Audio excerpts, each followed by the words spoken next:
Assalamualaikum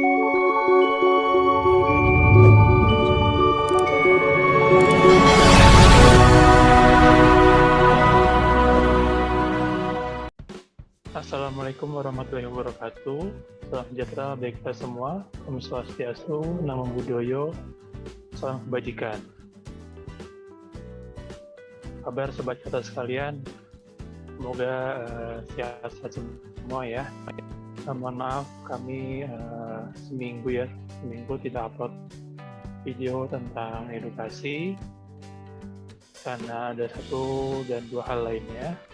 Nah, sekarang di minggu ini kami mengupload kembali video tentang edukasi. Ya, untuk topik kali ini adalah mengangkat tentang penerapan K3 pada perkantoran. Kenapa sih yang kita angkat itu K3 terus ya? Karena masih berhubungan ya dengan yang lainnya. Jadi masih relate lah dengan pelatihan-pelatihan sebelumnya ya. Dan jangan lupa nih sobat sekalian untuk subscribe, like, dan aktifkan lonceng kuning ya.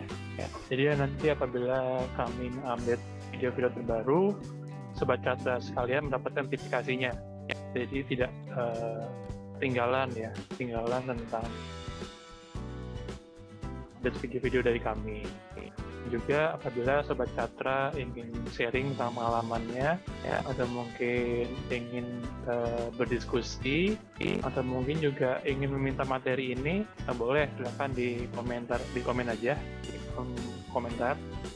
Nanti tim kami akan mengirimkan software-nya gratis. Nah, untuk K3 pada perkantoran ini sebenarnya belum ada ya di skema, namun tentang K3 ini ada di hampir di semua skema sertifikasi pasti ada skema K3 ya.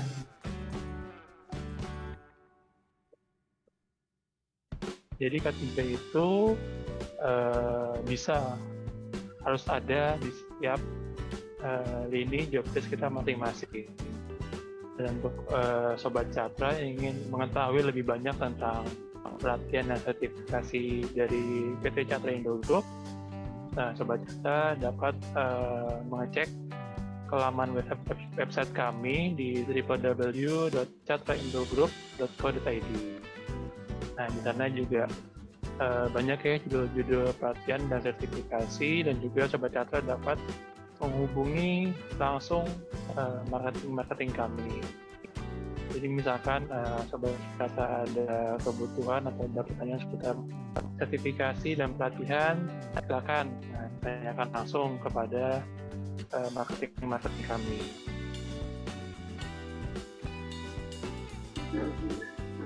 Oke, baik. Selanjutnya seperti biasa ya, setiap konten edukasi kami selalu mengingatkan kepada sobat cerdas sekalian untuk menjaga seksi-indaksinya. Apabila sobat Catra menonton video ini, dipastikan dalam keadaan yang aman dan nyaman ya. Dan nyaman dalam artian apabila terjadi sesuatu yang tidak diduga, baik itu bencana alam, kebakaran dan sebagainya, sobat Catra dapat menyelamatkan diri. Dan juga untuk posisi duduknya, posisi ergonomisnya diperhatikan ya, karena video ini memakan waktu kurang lebih 1,5 jam, 30 menit. Jadi sobat Catra menyaksikan video ini dengan enjoy, aman dan nyaman. Nah, topik yang akan kita bahas adalah 5 topik pengenalan K3 di perkantoran. Risiko K3 di perkantoran, tindakan pencegahannya apa, pelatihan dan edukasi, kemudian evaluasi dan pengukurannya apa. Nah, tentu kan K3 pada perkantoran mungkin berbeda ya dengan mungkin K3 di tempat umum atau mungkin di ruang terbuka dan pengajaran lainnya. Dan sobat satu juga jangan menyepelekan ya, walaupun misalkan bekerja pada dalam ruangan seperti kantor yang tidak memakai APD seperti helmet atau mungkin jas safety, sepatu safety dan lainnya. Tapi juga harus memperhatikan faktor ketiga ini. Ya, seperti kami singgung di depan, setiap bidang pekerjaan pasti ada faktor ketiganya yang harus kita perhatikan. Nah, ya, sobat data dapat sendiri ya pengalaman tentang ketiga perkantoran. Nah, ini dia yang harus diperhatikan ya, walaupun mungkin sudah sepele ya, menganggap sepele. Seperti resiko kerja sudah jatuh dari ketinggian, misalkan sobat Catra yang kantornya itu bertingkat dan tidak menggunakan lift. Itu juga untuk posisi tangganya diperhatikan. Kemudian apabila ada sobat Catra yang suka menumpukan dokumen di atas lemari atau bagaimana, itu juga posisinya diperhatikan juga, jangan sampai nanti saat ada gempa bumi atau apa, dokumen-dokumen tersebut menimpa kepala kita dan terpeleset. Bahkan sobat Catra yang di kantornya mempunyai cleaning service ya, itu ketika mengapel itu harus menggunakan safety sign ya. Signnya itu ditaruh di lantai, jadi ketika ada orang yang ingin berjalan melewati bagian yang sedang dipel itu, dia tahu bagian ini sedang dibersihkan, sedang dipel, jadi licin, makanya harus hati-hati. Dan juga untuk perawatannya juga diperhatikan juga ya, kan seperti lemari kayu itu kan ada waktunya ya, sampai nanti jarang dirawat tiba-tiba rubuh, atau mungkin dari tangga, di bangunan dan segala macam. Nah, kegiatannya masih berhubungan dengan ketiga atau keselamatan diri kita. Nah, selanjutnya, apa sih peran karyawan dalam penerapan ketiga perkantoran? Nah, karyawan itu sebagai ini ya, sebagai apa? Pelaku yang bekerja di dalam suatu perusahaan.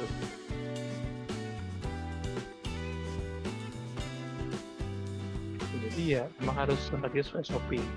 Nah, di setiap gedung atau pemerintahan itu mereka mempunyai SOP sendiri. Sebagai contoh, misalkan ketika kita ingin bertamu di sebuah gedung, kita harus menyerahkan KTP. Atau mungkin karena kita masih ada beberapa, ataupun kita udah endemi ya, ada beberapa gedung yang masih mewajibkan kita memakai masker. Kita harus kita turuti ya. Jangan sampai kita membandingkan dengan tempat atau gedung lain. Misalkan kita sedang berkunjung di perusahaan kita ya, lalu kita membandingkan, di perusahaan saya itu sudah boleh kalau lepas masker, di sini kok masih, itu dan lain-lainnya. Nah, 2, dapat melakukan tindakan pencegahan terhadap rekan kerja. Ya, namanya kita sebagai pemakai ya, karyawan sendiri. Jadi kita tahu SOP seperti apa, kita tahu cara mencegahnya seperti apa, jadi kita bisa melakukan pencegahan dan meminimalisir risiko kecelakaan kerja yang akan terjadi. Contoh kecilnya, kita mengetahui letak itu darurat di mana, kita mengetahui apar posisinya di mana. Nah, kita mengetahui bahwa harus menggunakan sign ketika membersihkan lantai atau mengapel lantai. Nah, jadi ketika ada cleaning service atau kebersihan sedang mengapel lantai tidak memakai sign, kita bisa mengingatkan, Pak, tolong, atau Bu, tolong menggunakan sign-nya gunakan, agar kita tahu bahwa ruangan ini atau area ini sedang dibersihkan.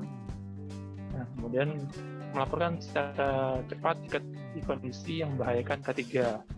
Jadi misalkan ada sesuatu ya yang kira-kira akan mengancam atau menimbulkan K3, kita harus melaporkan kepada yang terkait.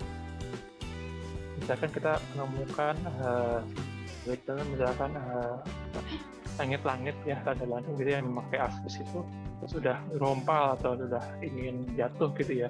Nah, kita melapor ke bagian terkait, Pak Bu, ini langit-langitnya sudah akan tubuh atau akan apa. Nah, dia nanti ya terkait yang akan mengeksekusi.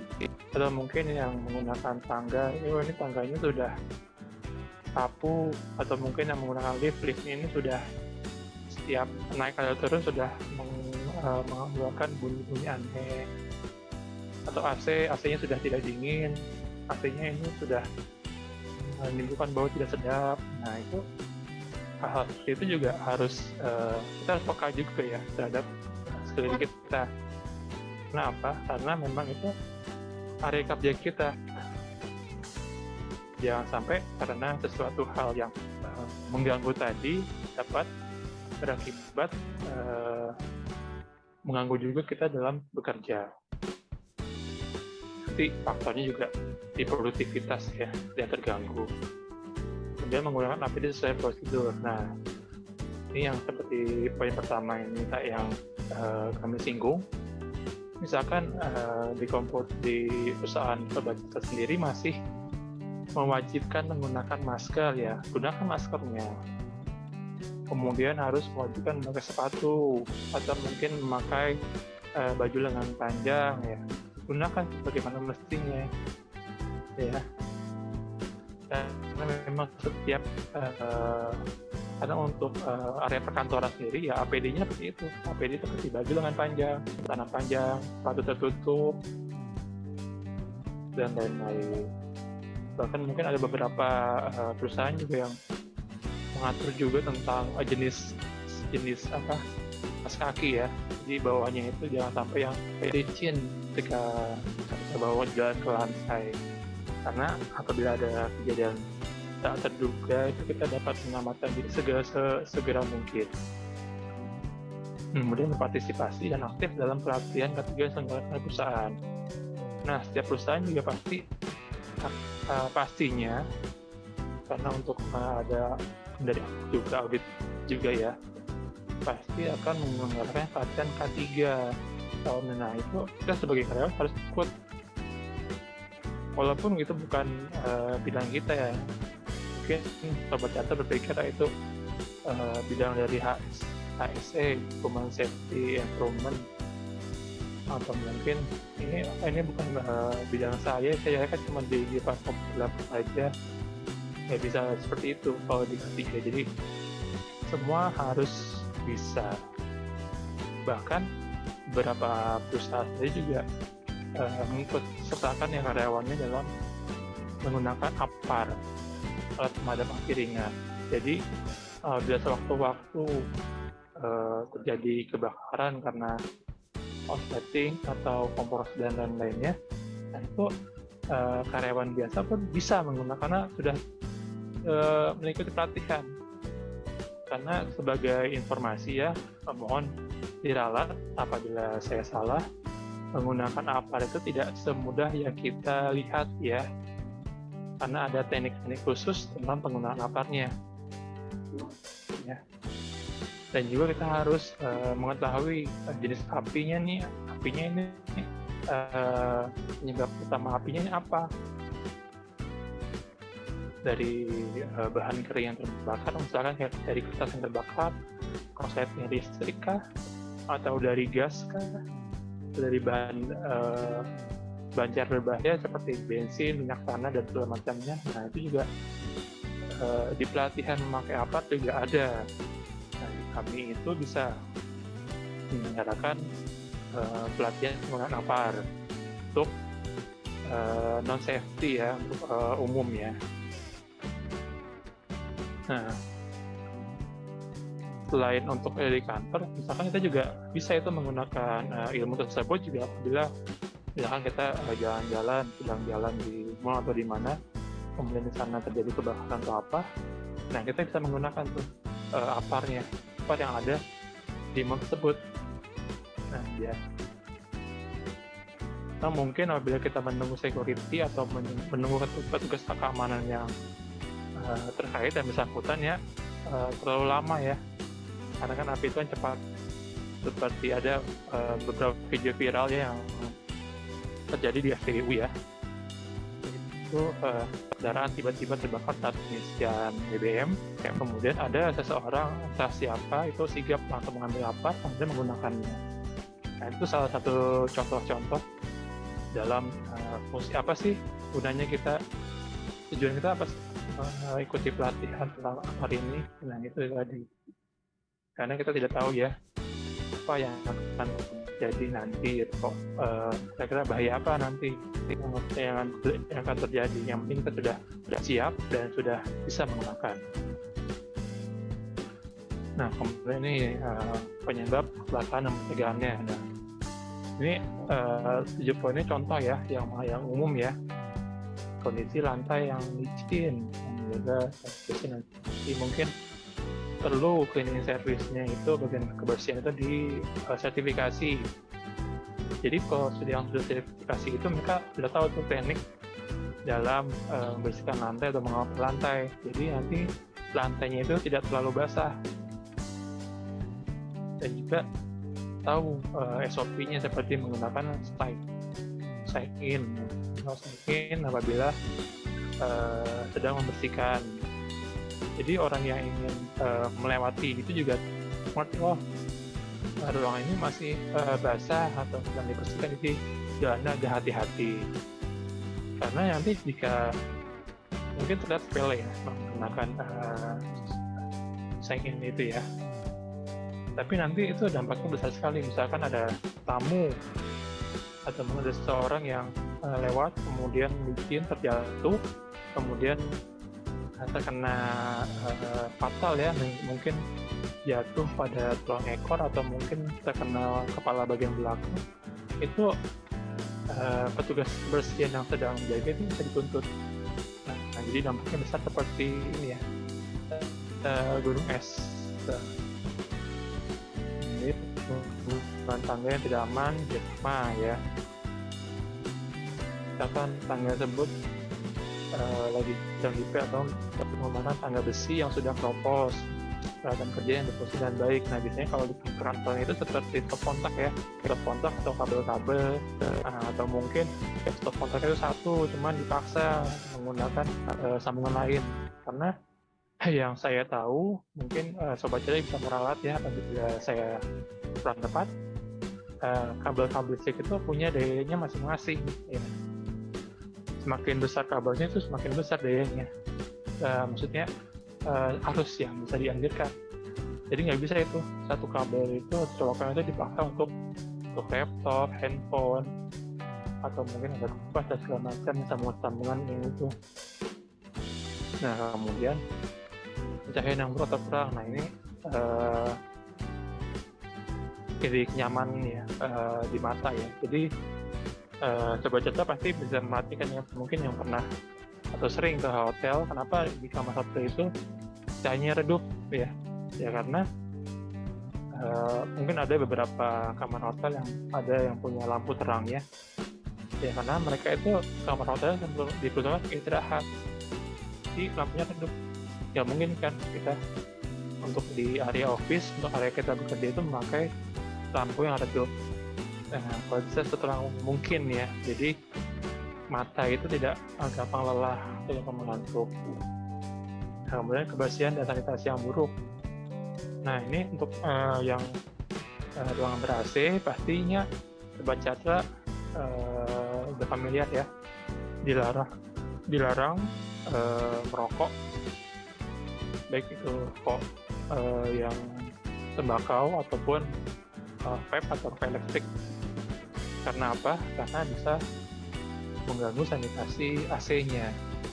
Atau mungkin Sobat Ceria yang bersikeras bahwa saya kan menggunakan rokok elektrik atau vape dengan tidak meninggalkan bau atau mungkin tidak meninggalkan abu ya. Tapi itu juga berbahaya juga bagi AC. Karena AC itu sebenarnya tugasnya menyaring udara yang ada di ruangan tersebut, kemudian mengolahnya menjadi agar lebih dingin. Nah, itu biasanya yang terjadi kalau misalkan dipaksa untuk ruangan, misalkan ruangannya ber-AC, kemudian dipaksa untuk merokok, pasti itu umur dari AC-nya itu tidak lama. Pasti sering ganti filter atau ganti freon atau dan lain-lain. Nah, kemudian tumpukan barang dan benar-benar di tempat kerja. Nah, itu misalkan nih sobat catnya yang masih menggunakan paper ya, kemudian menumpukan dokumen-dokumennya sampai di kardus-kardus gitu ya, tumpuk sehingga mungkin mengganggu jalannya karyawan, atau mungkin ditumpuk di atas lemari sampai tinggi. Nah, itu juga ini ada aturannya itu.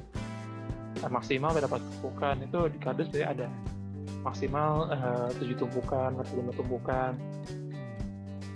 Nah, kenapa harus jatuh juga? Nah, itu karena takutnya misalkan ditumpuk di atas lemari, kemudian ada gempa dan segala macam, nanti jatuh, terkena kepala, fatal akibatnya.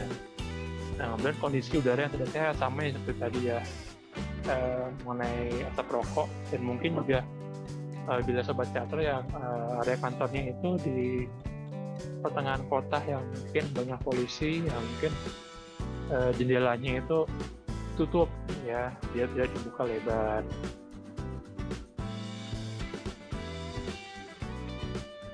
Nah, ini resiko-resiko apa sih yang bisa terjadi? Nah, dari gambar ini ketahuan ya, misalkan dari gambar dua karyawati ini, satunya itu sedang bersin ya, yang disebut batuk, terus satunya lagi menutup hidung ya. Nah, ini juga dari segi kesehatan ya. Jadi misalkan sahabat teater itu sedang flu atau dia sedang sakit, lebih baik izin tidak masuk apabila emang sedang sakit ya. Jangan sampai nanti sobat teater bela-belain untuk masuk, malah nanti sobat teater yang menjadi penyebab menularkan flu-nya itu ke teman-teman yang lainnya. Nah, kemudian gambar kedua nih, orang jatuh. Nah, ini dia nih. Nah, ini kalau misalkan ada sign seperti ini kemudian masih jatuh juga, nah ini yang patut disalahkan adalah orang yang jatuh tersebut. Namun apabila tidak ada sign sedang dipel kemudian jatuh, nah itu yang tanggung jawab itu ya yang tugas kebersihan yang sedang bertugas.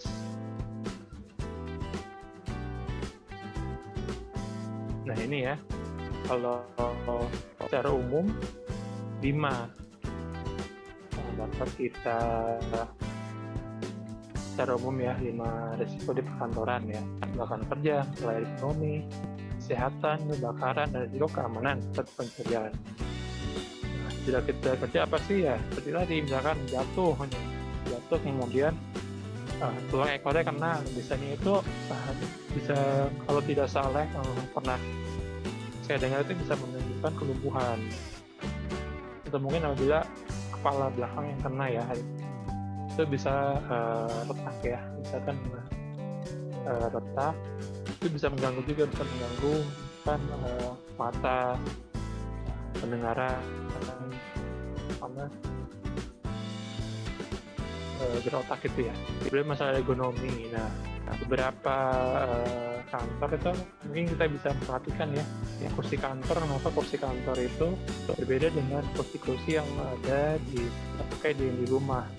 Kursinya itu lebih fleksibel, bisa kita atur, karena itu ergonomi, karena kita itu biasanya kalau di kantor itu kerja kurang lebih 8 jam ya, 8 jam duduk di depan komputer, itu posisinya harus nyaman mungkin ya. Jangan sampai posisinya tidak nyaman sehingga nanti jangka panjangnya adalah ke tulang belakang, biasanya nanti mungkin ada yang bengkok atau bungkuk dan lain sebagainya. Nah, kemudian risiko kesehatan yang tadi misalkan sedang flu memaksa masuk, dia malah menyebarkan virus sehingga teman-teman lain juga ikut sakit. Itu juga nggak boleh ya. Mungkin seperti saat pandemi kemarin, beberapa perusahaan menerapkan WFH ya. Jadi karyawan tidak perlu datang ke kantor, namun tetap mengerjakan pekerjaan yang bisa dikerjakan juga di laptop. Itu juga meminimalisir karena dulu ada pembatasan satu gedung itu maksimal berapa orang yang bisa masuk. Itu masuknya di faktor kesehatan. Kemudian risiko kebakaran. Nah, ini yang saya singgung, kita tidak tahu ya kebakaran namanya musibah ya. Nah, walaupun kita pekerja kantoran atau pekerja yang kesehariannya hanya duduk di depan laptop di dalam ruangan, nah, kita juga harus perlu tahu juga cara penggunaan apa. Nah, ini itu letak tiap lantai itu biasanya ada aparnya itu, ada aturan tentang aparnya, sangat luasannya ya. Jadi beberapa bulan atau beberapa tahun sekali juga diisi ulang. Karena kalau tidak salah, mohon diralat kalau misalkan tepat. Tapi kalau terlalu lama sudah kadaluarsa itu bisa caranya beku. Nah, jadi misalkan terjadi di tempat Sobat Catra jadi kebakaran, Sobat Catra bisa menggunakan apart dan segera memadamkan api tanpa harus menunggu petugas atau menunggu tugas keamanan. Nah, mungkin kan misalkan petugas keamanannya di lantai bawah, kebakaran di lantai 15, menunggu dulu petugas keamanannya, lalu apinya keburu menyebar kemana-mana nanti. Kemudian faktor risiko keamanan dari pencurian. Nah, untuk penggunaan alat-alat ya, mungkin ada beberapa yang inventaris kantor seperti mungkin laptop, handphone dan lain sebagainya itu dijaga betul ya. Mungkin beberapa perusahaan sekarang sudah menerapkan ya, ada CCTV. Nah, jadi itu bisa tuh dilacak misalkan ada yang kehilangan tepat ya. Saya kehilangannya jam sekian. Kayak tadi pagi saya masih ada, kemudian siangnya sudah tidak ada. Nah, itu bisa dilacak itu. Nah, ya. Jadi ini 5 risiko yang mungkin ada banyak ya, mungkin silakan Sobat Catra komen di bawah, mungkin ada yang lebih risiko lainnya yang belum kami sebutkan, silakan. Atau mungkin tuh yang mau bikin silakan pengalamannya juga silakan. Nah, ini tadi tindakan beberapa tindakan pencegahannya. Ini alat memakai alat pelindung diri atau APD, seperti menggunakan sarung tangan, masker dan lain-lainnya. Nah, seperti saat ini ya, saat pandemi ya, kan wajib tuh menggunakan masker ya, agar tidak menular dan menulari ya. Nah, itu juga penggunaannya juga diatur ya. Masker jenis ini berapa jam, masker jenis ini berapa jam. Nah, ini juga harus kita patuhi juga SOP-nya ya. Nah, tindakan pendidikan terhadap risiko kebakaran dan kejadian darurat lainnya. Ini seperti penggunaan sensor ya, sensor api. Ini kalau misalkan sensor ini terkena panasnya sekian derajat, itu nanti dia akan berbunyi dan kemudian mengeluarkan air. Nah, jadi ada satu lagi selangnya itu ini mengeluarkan air seperti air yang selang air otomatis yang ada di taman, namun nanti ini ditanamkan di atap.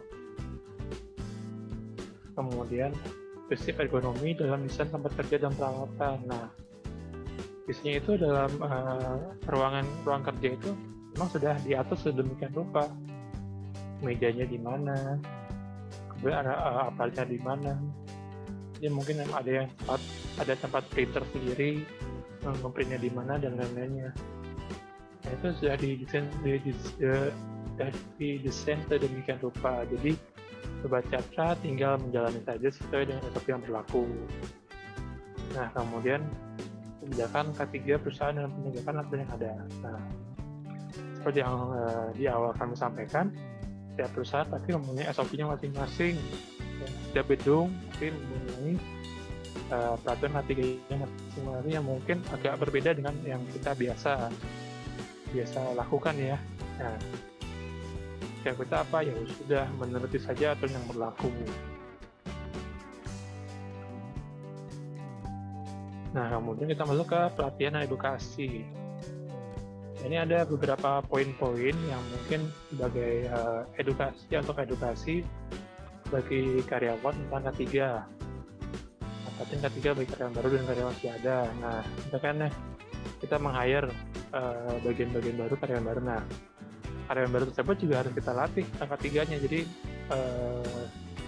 karyawan baru tersebut mengetahui nih di mana pintu daruratnya, di mana letak kabarnya, kalau misalkan ada kejadian ini mereka harus apa.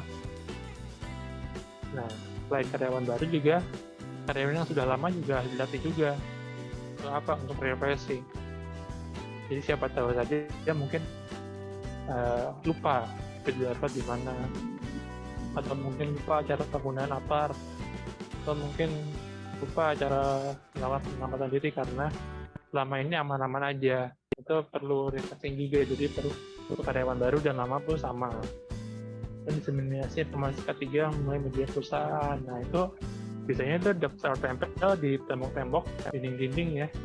Misalkan seperti denah ruangan. Jadi kita tahu nih, oh kita di sini itu darurat ini, jadi nanti kita kalau misalkan kita kajarin kita kabel ke sini. Kemudian misalkan ada signboard dilarang merokok di dalam dindingnya.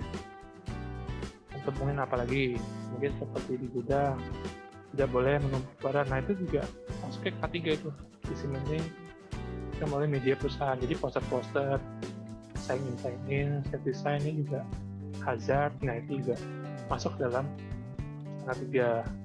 Nah, pembentukan K3, tim K3 di kantor untuk memimpin penonton. Nah, ini biasanya bagian HSE ya. Jadi kalau perusahaan itu memiliki bagian HSE, Human Safety Environment. Nah, bagian ini adalah mengurus tentang K3 yang ada di perusahaan tersebut. Jadi tugasnya adalah menjaga agar karyawan tetap aman dalam bekerja.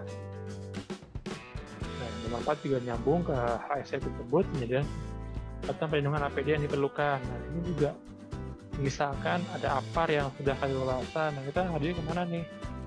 Jadi kita ngadu ke HSE. Nanti mereka yang akan mengeksekusi entah diganti atau entah diisi ulang atau macamnya. Juga evaluasi dan memantau penerus tentang K3. Nah, ini pengecekan ya, pengamatan oleh bagian K3 atau bagian HSE-nya. Misalkan tanggal darurat atau mungkin lift yang sudah berbunyi-bunyi, sudah tidak nyaman lalu digunakan.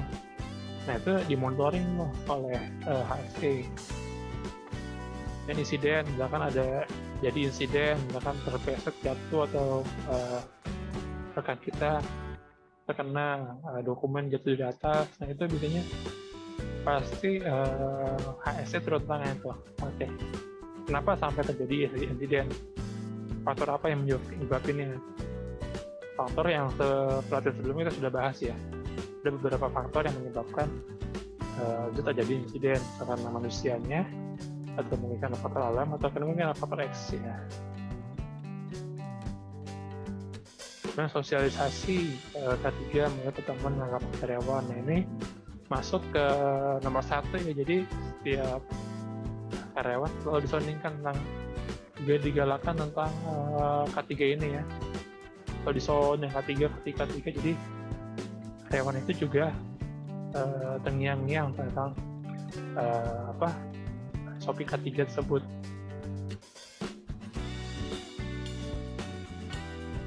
Nah, ini pekerjaan mungkin satu job dari HSE ya, inspeksi lingkungan kerja sudah berkala itu mengecekkan ya, audit dari internal K3, penilaian risiko, survei kesehatan karyawan, maupun insiden. Nah, ini juga salah satu sebagai pekerjaan HSE ya. Mungkin alat apabila saya kami salah. Jadi setiap bulannya HSE itu akan mengecek nih. Misalkan lingkungannya sekitar bagaimana nih lingkungannya. Sedangkan yang di kawasan industri mungkin asapnya ini masih asap rumahnya masih bagus. Dan mungkin gedungnya ini sudah tua atau mungkin gedungnya masih layak juga. Nah di internal ini apabila terjadi keretakan dan sebagainya macamnya, ternyata audit apa yang penyebabnya nih, faktor apa nih yang menyebabkan kecelakaan.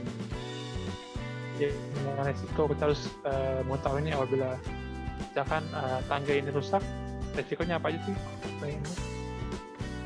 Nah, survei catatan karyawan, nah mungkin beberapa bulan sekali diadakan medical check up ya, karyawannya. Apalagi karyawan-karyawan yang mungkin lebih sering bekerja porsir ya, atau mungkin karyawan-karyawan yang bekerja itu berbeda dari yang lain,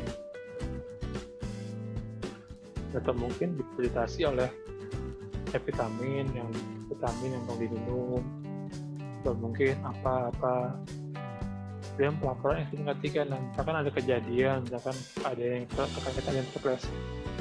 Nah ini kita laporkan nih ke HSE. Wah di lantai sekian ada yang jatuh licin. Nah itu juga. Jadi HSE tahu apa yang terjadi di gedung tersebut. Misalkan nanti di audit atau di inspeksi, ternyata yang penyebabnya itu adalah tidak ada sainginnya. Nah berarti apa? Berarti kan yang bertanggung jawab kan petugas kebersihannya ya. Terus lalu apa yang dilakukan oleh HSE tersebut? Mungkin diadakan penyuluhan lagi pada bagian kebersihannya, diadakan pelatihan lagi, sertifikasi lagi, hingga petugas kebersihan tersebut tahu bahwa jika nanti melakukan kegiatan mengepel lantai harus memakai saingin ya, agar nanti ada karyawan yang ingin melewati tersebut tahu bahwa lantai tersebut basah, jadi berhati-hati. Dan mungkin kejadian-kejadian lainnya yang mungkin nanti Sobat Catra bisa sharingnya ke kami di kolom komentar. Mungkin apa sih yang pernah kejadian di tempat kerjanya, lalu kemudian penanganan seperti apa. Nah ini sudah sampai slide terakhir, yaitu kami mengutip satu dari Navjot Singh Sidhu, kemudian satu filsuf dari India ya. Sobat Catra bisa mencari tahu sendiri di Google. Keselamatan adalah bukan sebuah kebetulan, itu adalah hasil dari upaya terus. Jadi apa? Jadi setiap musibah tidak melulu terjadi karena yang di atas, atau karena takdir. Sebenarnya kita bisa mencegah ya, kita bisa meminimalisir resiko kejadian atau mungkin kecelakaan tersebut ya dengan ya apa, kita melakukan tindakan sesuai dengan SOP yang berlaku. Jadi juga terus menerus kita lakukan sesuai dengan SOP yang berlaku. Nah, saya ucapkan terima kasih kepada Sobat Catra yang sudah menonton dari awal sampai akhir. Kemudian juga jangan lupa Sobat Catra dapat subscribe, like, dan juga mengaktifkan lonceng kuning agar Sobat Catra mendapatkan notifikasi apabila kami mengupload video-video yang terbaru. Kemudian juga Sobat Catra yang mungkin ingin sharing cerita tentang pengalamannya atau mungkin ingin mengkoreksi, mengkritik tentang materi ini, monggo silakan, kolom komentar terbuka lebar. Atau mungkin ingin request, mungkin bisa next selanjutnya materi ini, atau mungkin minta materinya, silakan cantumkan email Sobat sekalian, nanti akan kami kirimkan secara cuma materi ini. Mungkin dari saya Fadli Akbar, saya pamit. Mohon maaf apabila mungkin ada pemaparan yang kurang atau mungkin ada yang kurang sesuai dengan pemahaman Sobat sekalian. Wassalamualaikum warahmatullahi wabarakatuh. Sampai jumpa di video selanjutnya.